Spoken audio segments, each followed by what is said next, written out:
Hi, it's Brenda Sue. We're back in the messy workshop this week to talk about my beautiful flower garden. And that doesn't mean what's outside this house, because I didn't get any flowers this year. I was too busy down here in the workshop making pretty metal ones to share with you. I've made a beautiful necklace. I've also made some beautiful pendants that are very simple. And we start out very easily. Piece of raw brass, which we sponge paint with Lumiere paints. Let me just reach over and show you. I have a starter kit on the site of, I think there's 9 colors in it that you can get. Also on top of that, I tinge it with Gilders Paste, which is a new product that we're offering. Real simple to work with, kind of works like shoe polish, but it's not shoe polish. The manufacturer told me to tell you it's like shoe polish on steroids, and it really is very versatile product. So then we tinge it with that to get a little metallic going on. Top it with diamond glaze, let it dry overnight, and then we put it together. So if you want to come on over here, I'll show you the construction techniques. So as you can see here, I have some really pretty things to show you, if I say so myself, and I do say so. I love these, especially this necklace. I think I started to show you a little bit about how to do this necklace last week when I showed you the little charms that I wired together and put a little tendril and then put a loop on the back to make a pendant. Well, it's really very simple. You start with a base finding like this, and you simply wire onto it by looping through this loop with another piece of wire and attach. And I'll show you the back of it. It's not what I'd call gorgeous, pretty.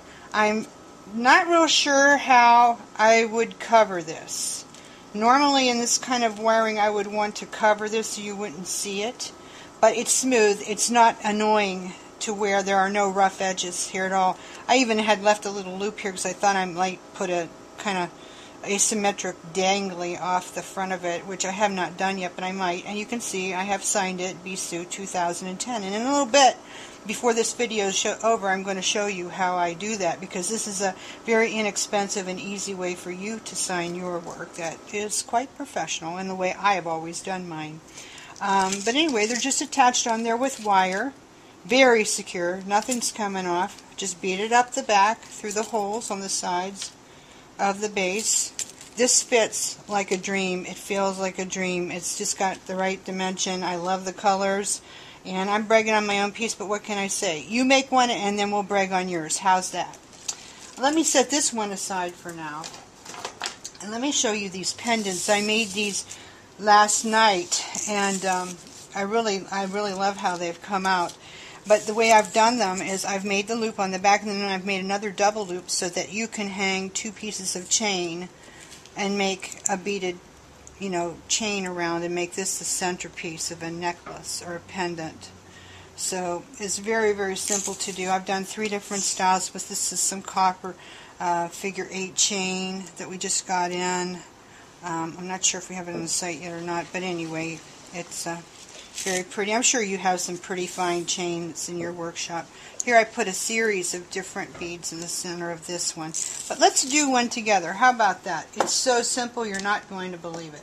First of all, you're going to start with a piece of wire. And this is actually kind of long for the job. You probably don't even need it this long. I'm going to say about this long. And we're probably still going to trim it. What we do is we make the little tendril squiggly thing that I always call it at the end. And you can make it as long as you want, however many coils, but to me that's about right for what I want to do with this pendant. Okay? And then I'm going to bend it up straight from there. Okay? And the next thing I'm going to do is I'm going to thread on a bead. Now I have some layers here. Of course, these started out raw brass, and again what I did, sponge paint them with Lumiere, you can see well worn, different colors, kind of for a tie-dye effect. Then I have put some metallic on with the Gilders Paste. When that was dry, I diamond glazed it by simply brushing it on. Anyway, you start with the smallest part first, this one. Then this one, thread it on. Then this one, thread it on. And then on a pendant, where if it's possible, I like to put a backing plate. So I'm going to use this piece that I've done. And it's going to go so that the design points out. Okay? Now, you can see we're almost done. All we have to do is loop it. So this is really still a little long, so I'm going to get rid of that. Now this is integral. This is very, very important. You've got to get this loop tight because it's what holds the whole thing together. But it's so easy. Just start looping. Pull it up tight. Tight as you can. Loop, loop. Loop it down to get to the very bottom and as hard as you can down. And then I take flat nose pliers and I kind of condense it a little bit, but so that I can still pass through. You can see I can still pass through. And that's my pendant. That's the back where I will attach it to something else, where I can take another piece of wire and loop it as I've done on this piece so that I can attach it to two pieces of chain or beaded, wired, whatever, to make it into a necklace. So this one's good to go, basically. But what I did forget was that I was going to put this on. I was going to show you how I do this on. So let's do this. Let's just take it apart, which is simple. If you decide you don't like it, you just nip it apart there and start over. Was that easy or what? It's so secure, and yet you can take it apart so easily. So very quickly, I'm going to do that one again. But that's good, you know, because it's twice for practice, right? Loop it again. Real nice and cute. Turn it up on itself. Okay. Take my bead, put it back on. Get it in there. Go here. Go here. Go here. Now, before I get to the backing plate, this is where the chain's going to go on. And I like it to hang, as you can see, in random lengths. So I don't care if it's even. If you do, you want it even, fine, and you do it that way. However you want to do it is fine because you're the designer. I like them to hang kind of long. But we'll see till I get this all done, you know, and finish one into a necklace, and maybe next week I'll show you that. I may trim them. But see, now they're on. Doesn't it look pretty? Now I'm going to put my backing plate on, which you don't have to have this part, okay? I just like it. I think it gives a really nice finish, more professional finish. Then I'm going to get rid of this extra, and I'm going to start looping. Loop, loop, loop. Tight as I can get it. Tight as I can get it. Okay.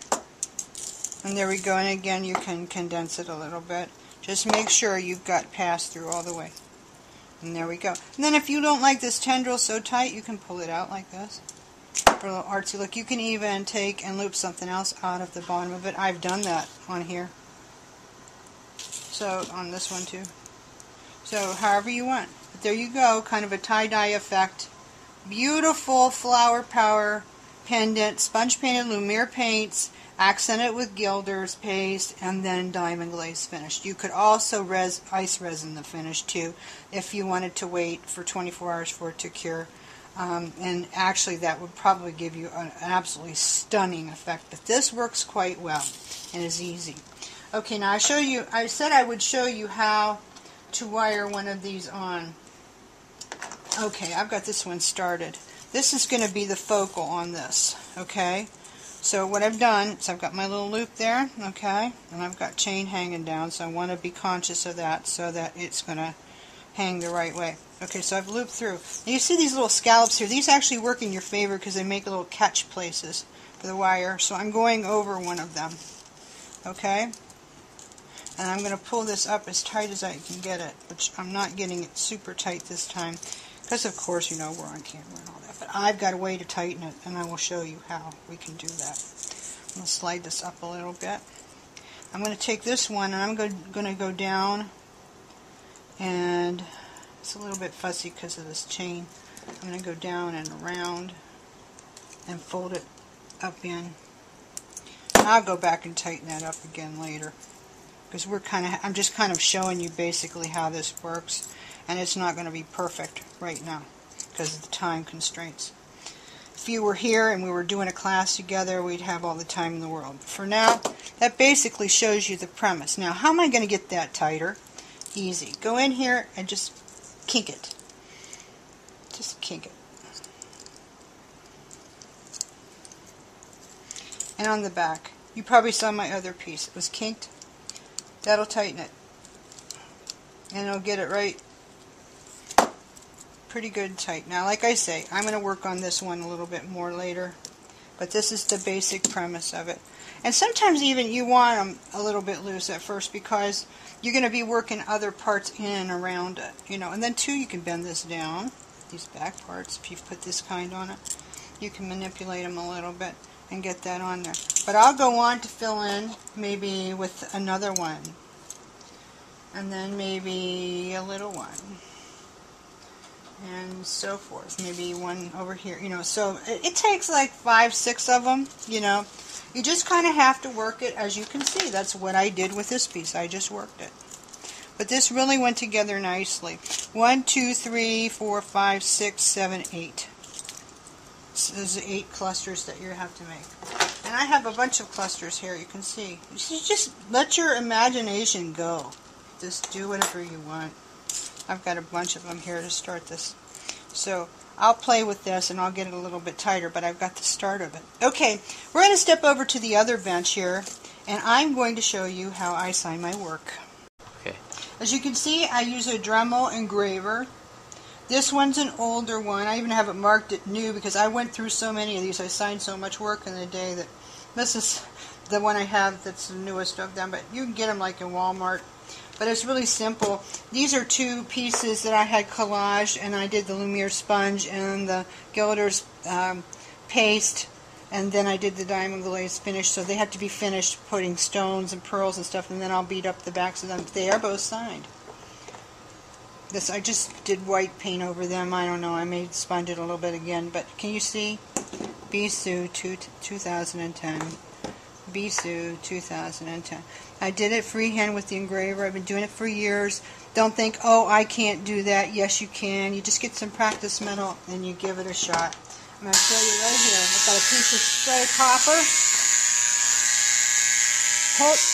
Hold the metal down with your fingers as good as you can. I tend to go on an angle because it's just easier. But anyway.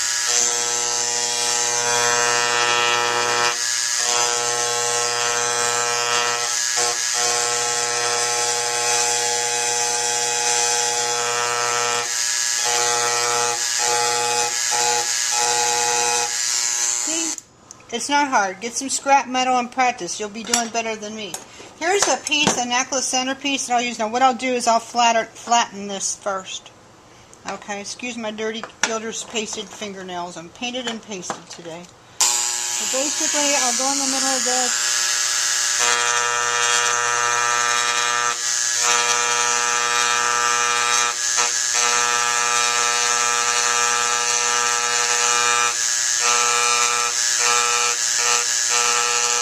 Okay, so you can pay a lot of money and have a stamp made, or you could learn to do this and have a truly personal signature on all your work and save a whole lot of money, because these cost about 30 bucks and a customized stamp costs a whole lot more than that. And if you have a plate made, you're looking at anywhere $400 to $600, even more. Just get a $30 engraver, give it a shot on some scrap metal, and let me know how it goes.